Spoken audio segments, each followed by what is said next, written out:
frente. Te saludo con afecto, soy Víctor Hugo Hernández y le doy la bienvenida a un programa más de frente. Un espacio de análisis y opinión sobre temas sociales que están presentes en el ánimo de la opinión pública y que creemos merecen ser comentados. Comparto el espacio en esta ocasión con mi colega y amiga Jimena Barbero desde la siempre hermosa Morelia, Michoacán. ¿Qué tal, Jimena? ¿Cómo estás? Hola Víctor, ¿cómo estás? Te saludo con muchísimo gusto, un fuerte abrazo para ti hasta Torreón. Gracias, me da gusto verte y más en este día que es tu cumpleaños. Muchas felicidades, Jimena. Muchas gracias. Bien, explico la estructura del programa. En los siguientes minutos, Jimena y un servidor analizaremos dos columnas que merecen la atención. Una de Salvador Camarena en el periódico El Financiero y otra de Salvador García Soto en el Universal. Y en tiempos similares hablaremos sobre el Programa Nacional de Vacunación, que sin haber concluido a cabalidad su primera etapa, está por iniciar la segunda, y lo que esto ha representado. Hablaremos también sobre las reformas que hoy se discuten en el Congreso y que son claves, ya que lo que ahí se decida determinará en mucho el futuro del país. Hablaremos también sobre el perfil de los legisladores, los diputados federales concretamente, que ahora tienen la posibilidad de reelegirse. ¿Quiénes son? ¿Cumplen realmente con lo que los ciudadanos esperamos? Un tema que nos va a llevar a analizar a nuestros legisladores y si responden o no a los intereses de la sociedad o a sus intereses muy particulares. En suma, un programa que esperamos sea de interés periodístico para usted y nos ayude a construir una opinión pública. ¿Lista, Jimena? Lista. Muy bien, hoy en El Financiero, en la columna La Feria y bajo el título La neoexpropiación de Andrés Manuel López Obrador, el periodista Salvador Camarena hace un análisis muy detallado de lo que pretende el presidente con esta iniciativa de ley que busca reformar la industria eléctrica. Dice que a pesar de estar convaleciente, el presidente ha lanzado una bola rápida que puede dejar a demasiados, así dice él, abanicados, empezando por el país mismo.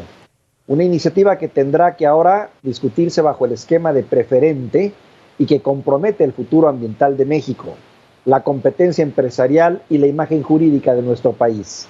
¿Qué te parece, Jimena? Víctor, pues de entrada una propuesta que ha prendido los focos de alerta, ha prendido los focos rojos entre diferentes sectores de nuestro país. Por un tema, estamos hablando que al querer beneficiar a la Comisión Federal de Electricidad en su competencia contra empresas privadas, contra energías limpias, estaríamos hablando de afectaciones al medio ambiente en nuestro país en el mediano y largo plazo, afectaciones que quizá no podrán ser vistas por los actuales legisladores que estarán afectando a nuestros hijos, a nuestros nietos. Por otro lado, también, ¿dónde queda México y dónde queda la certidumbre jurídica que estaría dando a cambiar todas las reglas de operación que existen desde hace años, desde el sexenio de Zedillo? Y por último, y creo que es lo que más le interesa a las personas que nos están viendo, el tema del costo de la energía. ¿Incrementaría esto al momento de intentar subsidiar a la Comisión Federal de Electricidad? Víctor, un tema que, insisto, ha prendido los focos rojos por los impactos internacional en materia ambiental y en materia del bolsillo del mexicano y cómo estarían impactando, Víctor. Uno de los argumentos que ha dado el gobierno federal, el propio presidente, es que es necesario rescatar y fortalecer la Comisión Federal de Electricidad y quitarle los malos negocios, dice, los negocios, los actos de corrupción que se han dado al amparo de esta reforma energética y que han aprovechado indebidamente otras empresas, particularmente señala a las que están haciendo energías limpias y demás, y que con ello pretende pues crear una empresa de mexicanos para mexicanos, un poquito un modelo de los 50, 60, que pues bueno, no sé qué tan operante pueda ser y qué tantas consecuencias pueda tener, pero de entrada yo también coincido contigo que ya los tiempos han cambiado y que este modelo pues francamente está rebasado. Víctor, lo hemos comentado en otras ocasiones, este afán de combatir a la corrupción pues genera que se tomen decisiones que no están tan consensuadas, que no están tan analizadas. En este caso, me parece, y Camarena lo comenta también en su columna, que más que un tema técnico, es un tema político. Si bien el presidente ha dicho que se busca combatir la corrupción que se generó hace años, creo yo que saldría más caro aquí, si me permite la expresión, Víctor, el caldo que las albóndigas, por todos los amparos, todas las demandas que se estarían interponiendo en contra de nuestro país de aprobarse esta propuesta.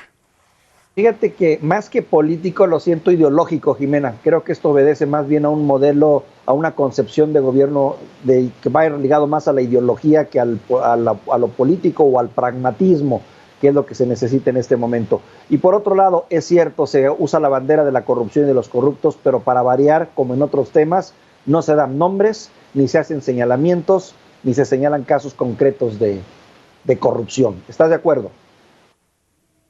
Coincido contigo quizás sí en el tema de lo ideológico. Lo que sí es que lo único que no se está tomando en cuenta, o lo que menos se está tomando en cuenta, es el tema técnico, es el tema del impacto que tendrá, sobreponiendo el tema que yo insisto también tiene un poco de tintes políticos y, como tú comentas, también el tema ideológico. El ideológico. En una segunda columna publicada en el periódico Universal titulada El desactivador de la bomba de Banxico, que escribe Salvador García Soto, se analiza la iniciativa para reformar la ley del Banco de México, por medio del cual se le estaría obligando a comprar dólares excedentes del mercado cambiario. Señala el analista, que es un hombre siempre bien informado, que dentro del gabinete hay un equipo que está tratando de desactivar esta bomba, y en donde está presente el secretario de Hacienda, Arturo Herrera. Habla también de una historia interesante. Señala que fue un empresario, que ya te has de imaginar quién, dueño de un banco, quien le vendió al presidente la idea de que estamos ante una triste historia en la que los pobres, a los más pobres, se les estaba discriminando con los dólares que reciben de los paisanos, ya que los bancos, explicaba, se negaban a cambiárselos. Parte de la historia de esta columna y donde analiza este tema. ¿Qué te parece, Jimena? Víctor, pues otro tema que también en su momento, cuando fue anunciada, fue presentada por el presidente, prendió los focos rojos entre diferentes sectores, principalmente los empresarios, el sector económico, el sector financiero de nuestro país, incluso el gobernador del Banco de México, algunos de los integrantes del Consejo que habían sido puestos por el propio presidente, el secretario de Hacienda, Arturo Herrera, por las implicaciones que tendría esto en materia internacional. Y también porque podría ser señalado el Banco de México incluso de lavado de dinero. Lo que a mí me preocupa aquí, además del tema económico y del tema de la imagen internacional que tendría nuestro país, Víctor, es la manera en que nuevamente estamos viendo cómo se toman las decisiones en México. O sea, no es posible que se hayan, como se señala en la columna, se haya tomado una decisión de tal magnitud que podría impactar de una manera muy importante negativamente a nuestro país, solo porque, como señala la columna, insisto, este empresario se acercó al presidente, le dijo: oiga, presidente, es que los pobres pues están siendo afectados porque no les quieren recibir sus dólares que les mandan de las remesas o los meseros que los obtienen de las propinas de los turistas. Me parece grave que decisiones que impacten de una manera tan importante a nuestro país se estén tomando de esa manera, porque alguien fue y le vendió la idea al presidente, que incluso el gabinete económico pues está en contra, y como comenta en la columna, el propio secretario de Hacienda es el que está tratando de parar esta bomba. Y los analistas, la gente informada, el dato duro señala que esto sería no solo problemático desde la perspectiva de que realmente no impacta en ese rubro, sino que también afecta a cuestiones de seguridad, cuestiona la autonomía del banco como tal, lo pone a esta institución, que es una institución sólida, en una situación de franca debilidad y, pues bueno, a merced también de decisiones de otros bancos que podrían sancionar a México a través de este tema de los dólares. Y abre la puerta a un problema fundamental que tenemos en el país, que es el tema del narcotráfico, la posibilidad de lavar dólares de manera impune, ¿no? Y escuchando todo eso que dices, Víctor, y quizá me adelante un poquito al siguiente tema, la pregunta es: ¿cómo es posible que el Senado haya aprobado una propuesta tan descabellada, una propuesta que traería tantas afectaciones, tantas implicaciones a nuestro país, y que pues ahora esté en la cancha de los diputados, que esperemos, como dice la columna, pues esta bomba se alcance a frenar, porque si no, habrá consecuencias importantes? Claro, aquí también vemos el compromiso de nuestros legisladores y también de qué lado están. Y vemos también cómo quiénes están amarrados, quiénes están comprometidos y quiénes se han puesto de tapete cuando deberían de ser poderes completamente independientes y que, pues bueno, utilizaran su posición para realmente crear un balance o un contrapeso a favor de la sociedad y no de la sociedad informada, de quien tiene la información, quien tiene el conocimiento, que han sido analistas, especialistas, economistas y la propia gente dentro del Banco de México como exgobernadores y vicegobernadores. Sí, aquí lo que sí hay que reconocer, Víctor, pues ha sido el papel del gabinete económico, que tomando en cuenta la historia de los últimos años de esta actual administración, pues podrían haberse puesto del lado del presidente de esta propuesta presentada por el senador Ricardo Monreal. Sin embargo, pues vemos que, y afortunadamente para nuestro país sí existe pues este afán del gabinete económico de frenar la propuesta. Vamos a ver en qué termina, vamos a ver, es una historia que la vamos a poder comentar en breve porque seguramente será noticia, Jimena. Jimena, pasemos a otro tema. Ya sabes qué tema es, sé que lo hemos mencionado hasta el cansancio, pero hay que tocarlo porque es el tema realmente urgente. Inició el programa de vacunación nacional en México para enfrentar el COVID, las llegadas de las primeras vacunas y el anuncio formal de un ambicioso plan que entra ahora en su segunda etapa. Un plan que en papel se ve impecable. Si lo lees, lo analizas, están muy bien establecidas las fechas y los procesos, pero que ya en la práctica comienza a presentar problemas. En esta primera etapa ya empezamos a vivir lo primero, desabasto de vacunas, hasta la incorporación de actores que no estaban contemplados, que han sido abusivos. Estamos pasando a una segunda fase sin haber cubierto a cabalidad aún la primera. Ahí te van una serie de datos. Se calcula que en el país hay 1,5 millones de personal médico y solo de ellos 750,000 están en la primera línea.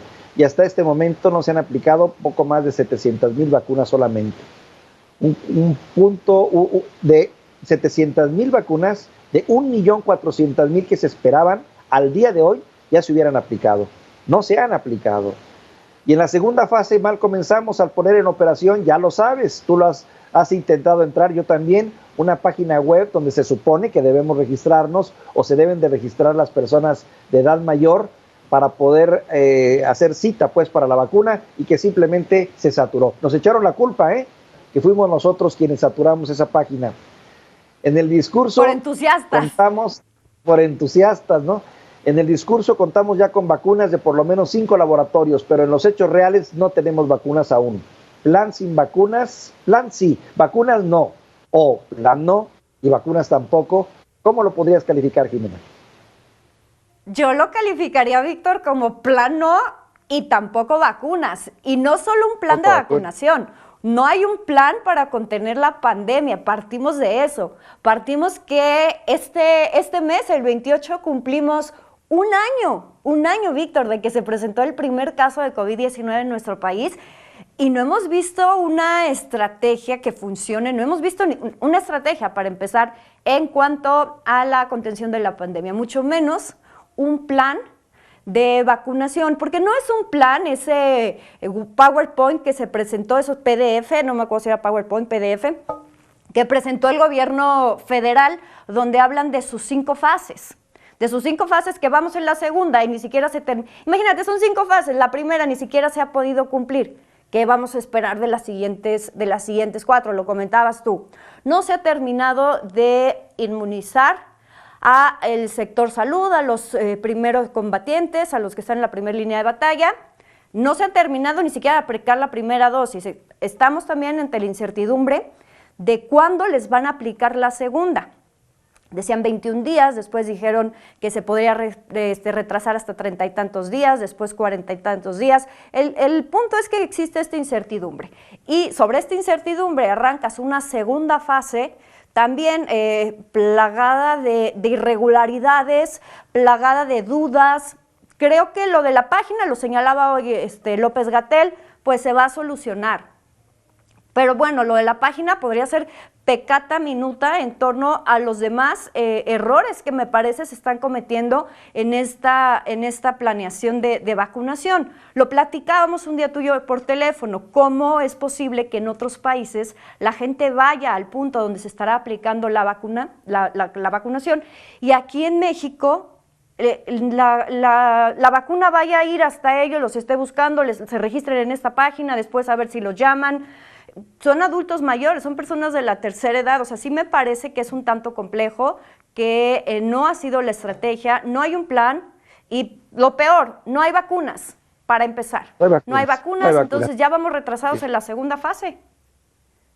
Una larga lista de desaciertos desde que comenzó la pandemia, ¿eh? Hay que ver que es una larga lista de problemas y de situaciones que han sido complicadas, desde no reconocer la importancia del cubrebocas, hasta politizar el tema, hasta dar datos equivocados, hasta anunciar fechas pico que no se cumplieron, como fue esa de que en mayo estaríamos ya en la meseta y todavía no la hemos alcanzado, hasta cifras que no son del todo exactas, porque sabemos que hay cifras escondidas detrás de las cifras oficiales que se deben de multiplicar por 2 o por 3 para poder determinar el número de muertos.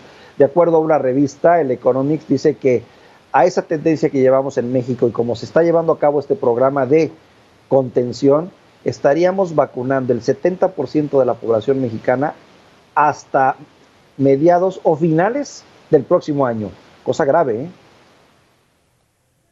Y esto, insisto, si llegan las vacunas, si hay vacunas, o sea, ese es el principal factor, nos ha retrasado el tema de que pues no hay vacunas, y esto le sumas de que no hay una estrategia, nos lleva a estas cifras catastróficas, donde México se ubica dentro de los peores países, es el penúltimo país en el tema del manejo de la pandemia. O sea, ahí tienes, ni siquiera una estrategia para atender la pandemia, mucho menos para el plan de vacunación. Y si a esto le sumas los gandallas, el influyentismo, los servidores, siervos de la nación que ya les vacunaron, y los maestros de Campeche. Y el tercer lugar también en muertes, después de Estados Unidos y de Brasil, que también no es nada halagador ese puesto. Pero bueno, ese es el tema de las vacunas y hay que estar también muy pendientes a ver cómo se da esta segunda fase, esta segunda etapa, y estar atentos a la llegada de las vacunas. Una buena noticia es que parece ser que esa apuesta que hicimos muy al principio con el Sputnik V o 5 fue a favor, porque había muchas dudas. Ya ves que primero se acordó, antes de tener las pruebas convincentes de que era efectiva, pero parece ser que la vacuna como tal sí es convincente y ha pasado la prueba. Esperemos, por el bien de todos, porque ya se hizo una compra millonaria también. Oye, pero hablemos de otros temas. En estos días se está discutiendo en el Congreso, en la Cámara de Diputados, una serie de iniciativas que en caso de ser aprobadas van a determinar en mucho el futuro de este país. En el ámbito laboral, el outsourcing, en el ámbito de las instituciones autónomas, su supervivencia, incluyendo la injerencia en el Banco de México, en el terreno de las pensiones, modificaciones, en fin, una agenda muy larga y compleja. La pregunta, ¿crees tú que hay intención y capacidad para hacer lo mejor por México, o estaremos haciendo cosas al servicio de un interés de un presidente o de grupos particulares? Te pregunto, Jimena. Mira, Víctor, hablando ahorita, tocábamos los grandes pendientes que hay en la agenda legislativa. Y creo que antes de revisar cuáles son estas leyes o las propuestas que están pendientes de analizar y en su caso dictaminar, lo que me resulta más preocupante y lo que me resulta pendiente de inmediato es saber dónde está el contrapeso del poder legislativo, dónde está la separación de poderes entre el legislativo y el ejecutivo en este caso, porque pues lamentablemente hemos visto que no se ha dado, por lo menos no en la actual administración, no en la actual legislatura, donde tenemos diputados levantamanos que no analizan las iniciativas, no analizan los documentos, únicamente pues levantan la mano para aprobar lo que su partido, lo que su presidente les dice. Y de ahí viene también, Víctor, pues que ahora para las próximas elecciones, el 6 de junio, se estén presentando candidatos que de verdad son una burla, Víctor, que de verdad dan risa. Por ejemplo, escuchábamos a esta señora Paquita, la del barrio, que decía, pues yo no sé ni qué hago aquí, a mí me van a decir, pues claro, eso es lo que se está apostando, a personajes pues que generen simpatía, que tengan carisma y que les puedan decir qué hacer, que les puedan decir cuándo sí levantar la mano y cuándo no. Creo que antes del tema de las iniciativas, lo que está pendiente es recordar que el legislativo es un contrapeso del ejecutivo y no se está dando esta separación de poderes, Víctor. Oye, y recordar que también cada poder, bueno, también cada uno de estos personajes le da la postura, la posición, la dignidad al puesto. Y realmente lo que están haciendo los partidos políticos, que es muy reprobable, estoy de acuerdo contigo y qué bueno que tocas el punto, es eso, crear figuras impresentables o figuras que simplemente no corresponden a las necesidades que tenemos. Sin denigrar, yo sé que todo mexicano merece ser votado, merece el respeto de participar en una elección, pero ¿cómo vamos a estar apostando por artistas? ¿Cómo vamos a estar apostando por gente que no tiene la más mínima idea de los problemas, cómo se manejan cuestiones administrativas y que los partidos, como bien tú dices, los utilizan para poder ganar por su simpatía o por su arraigo en la opinión pública, en la sociedad principalmente? Pero creo que también en nosotros está el poder castigar a esos partidos y reprobar ese tipo de decisiones. Ahí está la prueba. Tenemos, tenemos jugadores de fútbol de gobernadores y otros tantos artistas de gobernadores y mira cómo nos ha ido. Yo creo que hay que castigar eso, Jimena. Sí, y coincido totalmente contigo, Víctor, y hacerle la invitación a las personas que analicen bien el perfil del personaje por el que van a votar, no porque le guste cómo canta, o no porque meta las mejores chilenas, o porque sea el mejor atleta, porque eso no lo necesitamos en el Congreso, no lo necesitamos como presidentes municipales o como gobernadores. En esos puestos necesitamos gente que vea por el pueblo, que sepa lo que hace y que sepa lo que tiene que hacer por el beneficio de su municipio, de su estado y su país. Estaremos también pendientes a ver qué pasa con toda esta discusión de reformas, porque también ahí nos va mucho, ¿eh? El futuro también, como bien lo decías al comienzo, no solo de nosotros, sino de nuestros hijos también, de nuestro medio ambiente, de las inversiones y de la independencia de los organismos autónomos que también forman instituciones. Y si no tenemos instituciones fuertes como país, vamos a ser un pobre país en el contexto, no solo hacia adentro, sino hacia afuera, en el contexto mundial. Oye, esto me lleva a otro tema, Jimena, el papel, pues tú lo acabas de mencionar, de nuestros legisladores. ¿De qué lado están? Fíjate, de nuestros 500 diputados, por lo menos 448, casi todos, quieren reelegirse, luego de un acuerdo de reelección que se aprobó en noviembre pasado. Van a poder hacer campaña al tiempo que continúan en sus curules. Y claro, quieren reelegirse porque, oye, casi ganan, si mal no tengo el dato, casi 2 millones de pesos al año ya con prestaciones, que la verdad son sueldos impensables para la mayoría de los mexicanos. Y algunos de ellos han tenido penosos papeles.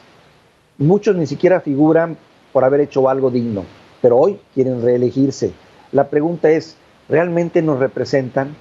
¿O crees que ya es tiempo de pensar en algo diferente, Jimena? Víctor, definitivamente no creo que nos representen la mayoría. No hay que generalizar, debe haber por ahí uno que otro que sí nos representen, pero la mayoría creo que no nos representan. Creo que el trabajo que han desempeñado durante estos años pues ha dejado claro que pues para qué lado están, para qué lado trabajan, y no es precisamente para el pueblo. Lamentablemente, insisto, es para el Poder Ejecutivo, donde tendrían que ser un contrapeso, es para el partido en el poder, es para el titular del Ejecutivo, aprobando sus iniciativas, estas iniciativas preferentes, que son lo que le interesan al presidente, y sobre todo ahorita, Víctor, porque el 6 de junio va a haber un cambio, y después del 6 de junio podrían ya no tener esta mayoría Morena y sus partidos aliados, y entonces sí, sería complicado que metan estas iniciativas preferentes, que aprueben los temas que le convienen al Ejecutivo y no necesariamente que sean en favor del pueblo y de los mexicanos, Víctor.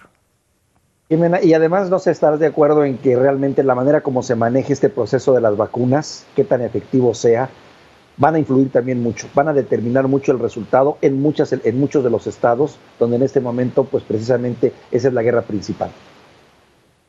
Víctor, qué bueno que tocas el tema de las vacunas, se me olvidaba ese tema precisamente. ¿Para quién trabajan los diputados? los hemos visto de verdad, Víctor, entrarle al tema de la pandemia, entrarle al tema de las vacunas, generar este contrapeso cuando van el secretario de Salud, Jorge Alcocer, el subsecretario López-Gatell.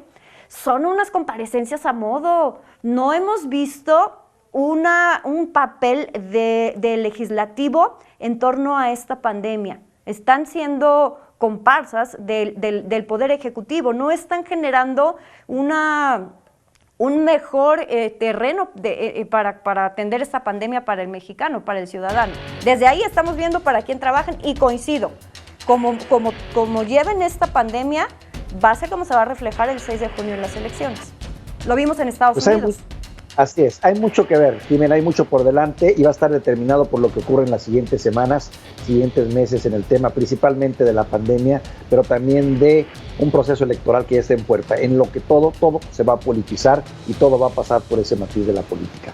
Jimena, te agradezco mucho desde Morelia este intercambio de impresiones, de opiniones, que esperemos ayude también a crear opinión pública entre quienes nos sintonizan. Te mando un saludo afectuoso.